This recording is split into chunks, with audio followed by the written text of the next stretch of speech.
Hello students, today we would be talking about the first chapter of English, that is three questions. The whole story of this chapter revolves around these three questions. So let's start and we will get to know. The story deals with a king. इस story में एक जो main character है वो एक राजा के बारे में है जो एक बार सोचता है the thought came to a certain king that he would never fail if he knew three things.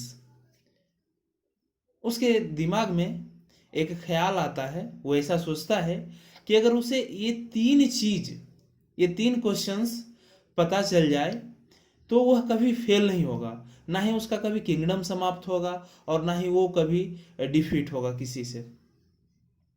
If you new three things, तो अगर उसे पता चल जाएगा कि ये तीन चीज क्या, कब और कैसे होता है, तो वो कभी किसी से हारेगा नहीं। सो आप लोग ये जानने को उत्सुक होंगे कि ये तीन क्वेश्चंस है क्या। What are the three things? So let me tell you कि three things where what is the right time to begin something। इसका मतलब कि किसी भी कार्य को शुरू करने का सबसे सही समय क्या है। इसका मतलब है कि हम कब किसी कार्य को शुरू करें ताकि वो अच्छा हो। Second one is which people should he listen to. इसका मतलब है कि उसे आखिर किसकी बात सुननी चाहिए, किसकी बात माननी चाहिए। And the third one is what is the most important thing for him to do. और थर्ड क्वेश्चन है कि उसके लिए सबसे जरूरी क्या है जो वह करे। वो इन्हीं तीन क्वेश्चंस के बारे में सोचता है कि अगर वो पता चल जाए इन तीनों क्वेश्चंस का आंसर तो वो कभी फेल नहीं होगा और वो हमेशा एक माइटी किंग के रूप में अपने थ्रोन पे बना रहेगा। The king therefore sent messengers throughout his kingdom promising a large sum of money to anyone who would answer these three questions। और इसी थ्री क्वेश्चंस का जवाब खोजने के लिए वह क्या करता है कि अपने पूरे साम्राज्य, उसका जो पूरा एम्पायर है, उस एम्पायर में वह क्या करता है कि अपने मैसेंजर्स को भेजता है, अपने जासूस को भेजता है, अपने संदेशवाहक को भेजता है पूरे किंगडम में। और वो एक घोषणा करता है कि जो भी इन तीन प्रश्नों का जब आंसर मुझे देगा मैं उसे एक हैंडसम अमाउंट दूंगा एज ए गिफ्ट के रूप में, एज ए रिवार्ड के रूप में। Many wise men came to the king but they all answered his questions differently. तो ये सुन करके बहुत सारे काबिल समाज के जो एलिट वर्ग के लोग थे वो आए, और बट दिक्कत क्या हुई कि सबों ने, जो सभी विद्वान थे, जो सभी वाइज मैन थे, उन सभी ने इन थ्री क्वेश्चंस का जवाब वो अलग अलग दिया, वो डिफरेंटली दिया। In the reply off the first question, तो क्या रिप्लाई दिया, तो पहले क्वेश्चन के जवाब में some said the king must prepare time table. तो बहुत ही सिंपल सा कुछ लोगों ने सजेस्ट किया कि इसके लिए तो क्या करना चाहिए कि किंग को टाइम टेबल एक बना लेनी चाहिए कि किस कार्य को किस समय करना चाहिए। जैसा कि आप लोगों को टीचर्स के द्वारा सजेस्ट किया जाता है, आपके पेरेंट्स के द्वारा सजेस्ट किया जाता है कि अगर हम किसी कार्य को, किसी टास्क को रूटीन वाइज करते हैं तो ज़्यादा बेनिफिशियल होता है। And then follow it strictly, और उसके बाद कहता है फर्स्ट क्वेश्चन के रिप्लाई में कि पहले तो टाइम टेबल बना लेनी चाहिए और उसके बाद उस टाइम टेबल को कड़ाई से उसको फॉलो करना चाहिए. Only in this way, they said, could we he do anything at its proper time. और तभी वाइज मैन बोलते हैं कि अगर राजा टाइम टेबल बनाते हैं और उसे स्ट्रिक्टली से फॉलो करते हैं, तभी वह किसी टास्क को, किसी वर्क को राइट टाइम पर, प्रॉपर टाइम पर कंप्लीट करने में सक्षम हो पाएंगे. Others said that it was impossible to decide in advance the right time for doing something. कुछ लोगों ने बोला कि एडवांस में, यानी पहले ही यह तय करना कि हमें आगे क्या करना है, इट इज़ ऑलमोस्ट इम्पॉसिबल, मतलब कि ये नामुमकिन सा है. एज यू नो, आपको तो पता है, मेनी मेन मेनी माइंड्स, जितने लोग उतनी तरह की बातें करते हैं. उसके बाद हम आगे देखते हैं. The king should notice all that was going on, avoid foolish pleasure and. और उसके बाद कुछ लोगों ने ये सजेस्ट किया कि किंग को सभी बातों को ध्यान देना चाहिए, जो चल रहा था उसे ध्यान से देखना और समझना चाहिए किंग को. और ऑब्जर्व करने के बाद किंग को वही करना चाहिए जो नेसेसरी लगता है, जो जरूरी लगता है. और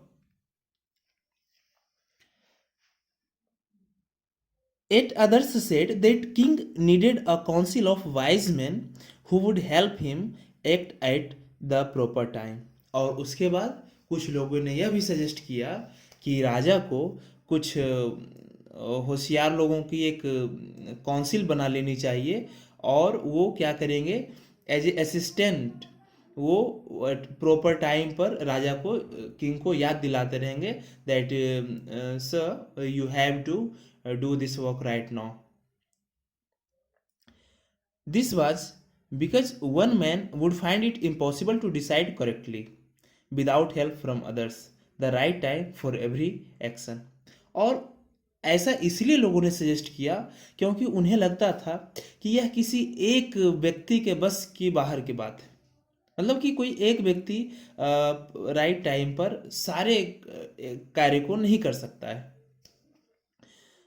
But then others said that there were some things which could be urgent. लेकिन कुछ लोगों ने यह भी सजेस्ट किया कि कुछ ऐसे टास्क होंगे, कुछ ऐसे कार्य होंगे जो अर्जेंट होंगे, जो जरूरी होंगे, और these things could not wait for the decision of the council. तो एक तरफ तो ये सजेस्ट कर रहे हैं कि वाइज मैन का एक काउंसिल बना लेनी चाहिए, लेकिन साथ ही साथ यहाँ पर यह भी बातें सामने आ रही है कि कुछ ऐसे कार्य होते हैं जहाँ पर कि दिन और समय नहीं देखा जाता. तो उस कार्य को हम कैसे करेंगे? अगर सारे कार्य को हम अकॉर्डिंग टू टाइम टेबल करेंगे तो जो अर्जेंट काम आ जाएगा, जो अनएक्सपेक्टेड टास्क होंगे, उसको हम कैसे कंप्लीट करेंगे? और इसके लिए हम इंतज़ार नहीं कर सकते. In order to decide the right time for doing something it is necessary to look into the future.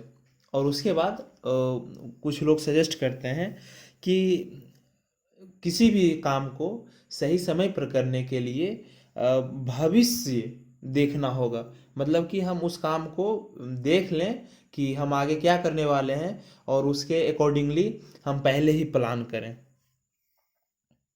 And only magicians could do that.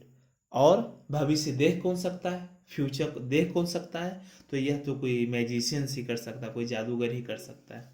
The king therefore would have to go to magicians. और इसीलिए future देखने के लिए राजा को, king को क्या करना चाहिए कि किसी मैजिशियन से संपर्क करना चाहिए.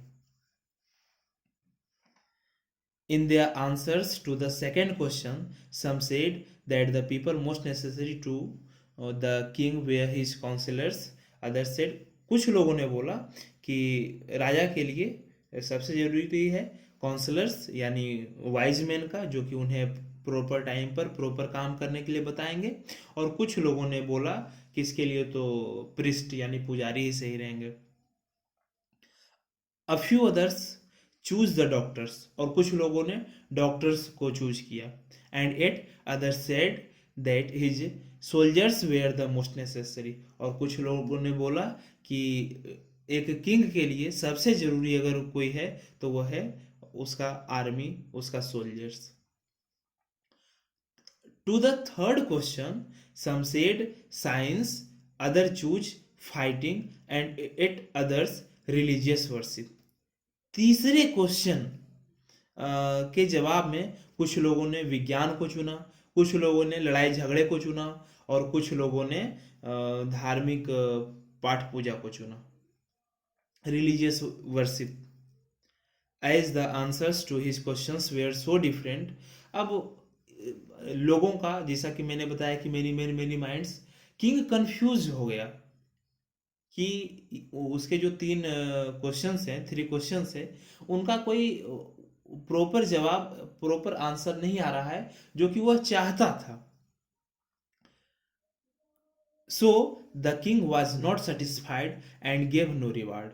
और चूंकि कोई भी राजा को संतुष्ट नहीं कर सका, सेटिस्फाइड नहीं कर सका, क्योंकि सबका जो सजेशन था वो बिल्कुल ही एक्सपेक्टेशन के विपरीत था। जो राजा एक्सपेक्ट कर रहा था कि उसे सही जवाब मिलेंगे, वो उसके अकॉर्डिंग नहीं था, जिसकी वजह से राजा ने यह निर्णय लिया, ये डिसाइड किया कि हम रिवार्ड किसी को नहीं देंगे। और रिवार्ड तो नहीं ही दिया, उसके बदले क्या किया है, instead he decided to seek the advice of a certain hermit who was widely known for his wisdom. और इसीलिए उसने क्या किया कि वह एक साधु संत से चाहा कि हम उनसे कांटेक्ट करें और उनसे सजेशन लें कि वो क्या करे। और वह हर्मिट जो संत थे वह इतने पॉपुलर थे अपने कौशल के लिए, उनमें जो एबिलिटी थी, उनका जो टैलेंट था, वो बहुत पॉपुलर था। सो जब किंग के दिमाग में ये आइडिया आया कि वो हर्मिट से मिलेगा, तो वो क्या करता है कि वो प्लान बनाता है। एक्चुअली यहाँ पर दिक्कत क्या है कि the hermit lived in A would which he never left. वो जंगल में रहते थे और वो जंगल से कभी बाहर नहीं जाते थे। So he saw no one but simple people. और एक बड़ी बात यह थी कि वह केवल और केवल जो बहुत ही सिंपल लोग हुआ करते थे, simple in the sense of कि जो गरीब हों, जो लाचार हों, जो असहाय हों, केवल वैसे लोगों को ही वो देखते थे। And so the king put on ordinary clothes. और उसके बाद क्या करता है, अब चूंकि वो सिंपल लोगों को ही देखते हैं, इसीलिए यह भी एक, यानी किंग भी एक ऑर्डिनरी मैन के रूप में वहाँ जाना चाहते हैं, और इसीलिए वह एक सामान्य सा पुराना कपड़े को पहन लेते हैं। Before he reached the hermit's hut, the king left his house with his bodyguard and went on alone। और जहाँ पर जो संत रहते थे, वहाँ पहुँचने से कुछ दूर पहले ही किंग घोड़े को वहीं छोड़ देता है अपने बॉडीगार्ड के साथ, और वो फिर आगे हट की ओर, यानी जहाँ रहते हैं वो संत, वहाँ आगे चल जाते हैं। As the king came near the hermit's hut, he saw the hermits digging the ground in front of his hut। तो जैसे ही पास आता है तो वो संत कर क्या रहे होते हैं, तो वह अपने झोपड़ी के पास वो डिगिंग कर रहे होते हैं, यानी खोद रहे होते हैं। ही greeted the king and continue digging. वो स्वागत करते हैं, उनको ये नहीं पता होता है कि ये सामने वाले कौन हैं, वो तो सिंपल मैन समझ करके, उनको लगता होगा जैसे लोग उनसे मिलने आते हैं, तो वही समझ करके कि कोई सिंपल मैन होगा, वह राजा को ग्रीट करते हैं। The hermit was old and weak, and as he walked, he breathed heavily। और चूंकि हर्मिट जो थे वह बूढ़े थे, तो इसीलिए जो काम करते थे तो उन्हें सांस लेने में तकलीफ होती थी, उनका सांस फूलने लगता था। So the king went up to the hermit and said, I have come to you, wise hermit, to ask you to answer 3 questions. और उसके बाद वो राजा जो कि भेष बदल करके हर्मिट के पास जाते हैं, तो वहाँ पर जाने के बाद वो कहते हैं कि मैं आपके पास आया हूँ। वो अपना पर्पस बताते हैं कि मैं आपके पास आया हूँ और the purpose of my arrival is to know the answer of my 3 questions. और मेरा यहाँ आने का उद्देश्य है वो है मैं अपने 3 क्वेश्चंस के आंसर को जानना चाहता हूँ। How can I learn to do the right thing at the right time. और सबसे फर्स्ट क्वेश्चन जो है वो राजा हर्मिट से पूछ देता है। And second question, who are the people I need most. और उसके बाद है कि वो कौन है, कौन लोग हैं जिनकी ज़रूरत मुझे है। और उसके बाद थर्ड क्वेश्चन है, what affairs are the most important. और हमारे लिए सबसे ज़रूरी काम क्या है। The hermit listen to the king but did not speak. सुन तो लेता है हर्मिट, किंग की बातों को सुन लेते हैं, लेकिन वो रिप्लाई नहीं देते हैं। He went on digging and he continued his work. और वो क्या करते हैं, अपना काम यानी डिगिंग वाला जो वर्क है वो करते रहते हैं। उसके बाद the king said, you are tired, let me take the spade and work in your place. अब किंग को लगता है कि ये तो रिप्लाई दे नहीं रहा है, तो किंग क्या करता है कि आप ऐसा लग रहा है कि आप थके हुए हैं, so please give me a spade, मतलब आप कुदाल मुझे दे दें और मैं आपके जगह पर वर्क करूँगा। अब जैसा कि आप जानते हैं कि जब हमें कोई कुछ देता है या हमारी मदद करता है तो हम उसको बदले में क्या करते हैं, थैंक्स कहते हैं, उनका शुक्रिया अदा करते हैं। तो यही हर्मिट भी यही काम करते हैं, थैंक्स बोलते हैं। Giving the king his spade, और उसके बाद स्पेड को राजा के हाथ में थमा देते हैं। And then he sat down on the ground, और उसके बाद वो फिर ग्राउंड यानी जमीन पर वो बैठ जाते हैं। उसके बाद क्या होता है, when the king had dug 2 beds, और जब किंग लगभग 2 बेड्स के साइज में, और यानी हम कह सकते हैं कि लगभग 6 फीट तक वो कोड़ देता है, वो डिगिंग कर देता है, तो he stopped and repeated his questions. तो वो रुक जाता है और अपने क्वेश्चंस को वो फिर से रिपीट करता है, फिर से पूछता है। And the hermit gave no answer like before, और पहले के जैसा ही फिर से कोई रिप्लाई हर्मिट की तरफ से किंग को नहीं मिलता है। And he stood up still there, और वो वहीं पर चुपचाप खड़े रहते हैं। और वो खड़ा होते हैं और उसके बाद क्या करते हैं, stretching out his hand for the spade and said, now you rest and let me work. और उसके बाद वो खड़े होकर के किंग से वो कहते हैं कि अब आप रेस्ट करो और मुझे ये कुदाल दो और मैं फिर काम करूँगा। But the king did not give him the spade and continue to dig.